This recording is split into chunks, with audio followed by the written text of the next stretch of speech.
নিয়ামত দিয়েছেন, কেমন নিয়ামত দিয়েছেন। সপ্তাহে 2 দিন আল্লাহর দরবারে আমাদের আমলনামাগুলো উপস্থাপন করা হয়। কয়দিন? জোরে বলি কয়দিন?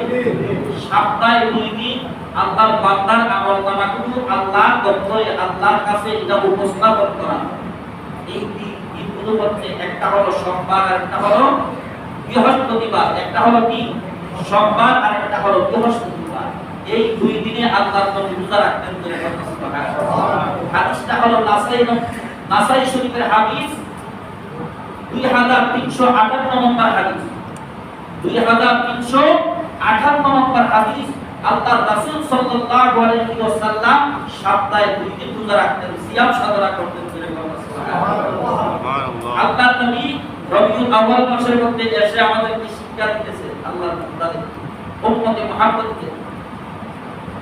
আল্লাহর নবী বলেন, এই সপ্তাহে 2 দিন আল্লাহর দরবারে যখন বান্দা আমলগুলো উপস্থাপন করা হয়, তখন তার আমলনামার মধ্যে কি আছে? আমার আল্লাহ তো সবচাইতে বেশি পছন্দ করে সবচাইতে বেশি পছন্দ করে আল্লাহ রোজাদারদের। এই জন্য আল্লাহর নবী হুজুর আকরাম সাল্লাল্লাহু তাআলা আলাইহি ওয়াসাল্লাম তিনি সোমবারে রোজা রাখতেন এবং বৃহস্পতিবারে রোজা রাখতেন। আর বলতেন, যেদিন আমার আমলনামাগুলো আল্লাহর দরবারে উপস্থাপন করা হবে, সেদিন যেন আমার রোজা অবস্থায় আমলনামা আল্লাহর দরবারে উপস্থাপন করা হয়। আল্লাহর নবী আমাদেরকে শিক্ষা দিয়েছেন যে সপ্তাহে 2 দিন তোমরা রোজা পালন করো, সিয়াম সাধনা করো। কারণ এই সিয়াম সাধনা অবস্থায় আল্লাহর দরবারে যখন আপনার আমলনামা উপস্থাপন করা হবে, তখন আল্লাহ তাআলা খুশি হয়ে আপনার জীবনের সমস্ত গুনাহগুলো মাফ করে আল্লাহ আপনাকে জান্নাতি বানিয়ে দিবে। সুবহানাল্লাহ। এই জন্য আমরা প্রতি সপ্তাহে 2 দিন রোজা রাখা।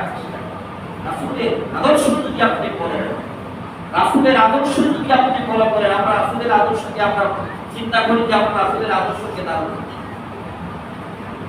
রাসূলের আদর্শকে ধারণ করব, কিন্তু দেখা যায় আমি বলতেছি যে আমি ভালো মানুষ, আমি কখনো খুব খারাপ করি না। কারণ আমি কখনো খুব খারাপ করি না, আমি ভালো মানুষ, ওই খুব খারাপ মানুষ।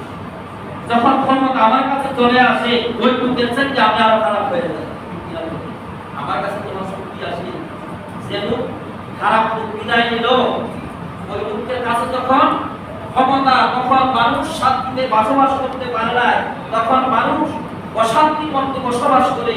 যখন আরেকজন ভালো লোকের কাছে ক্ষমতা আসে, তখন ভালো লোকের কাছে ক্ষমতা আসার পরে চিন্তা করা যায়, সে যখন ক্ষমতা পায়, ক্ষমতা পাওয়ার পরে সে আরো কঠিন হয়ে যায়, সে আরো সন্ত্রাসী হয়ে যায়। এটি হলো আমাদের দেশের অবস্থা। আমাদের দেশের অবস্থা কখনো পরিবর্তন হয় না। কেন পরিবর্তন হয় না? আমরা রাসূলের আদর্শকে আমরা আঁকড়িয়ে ধরতে পারি না। রাসূলের আদর্শ যদি আমরা আঁকড়িয়ে ধরতে পারতাম, কখনো আমরা বিপদগামী হতে পারতাম না। রাসূলের আদর্শকে যারা বাস্তবায়ন করেছে, আঁকড়িয়ে ধরেছেন, তারা হলো সাহাবায়ে কেরাম। আল্লাহর নবীর সাহাবী হযরত আলী রাদিয়াল্লাহু তাআলা এমন একজন সাহাবী ছিলেন, যার সাথে আমার রাসূল বলেছেন, আনা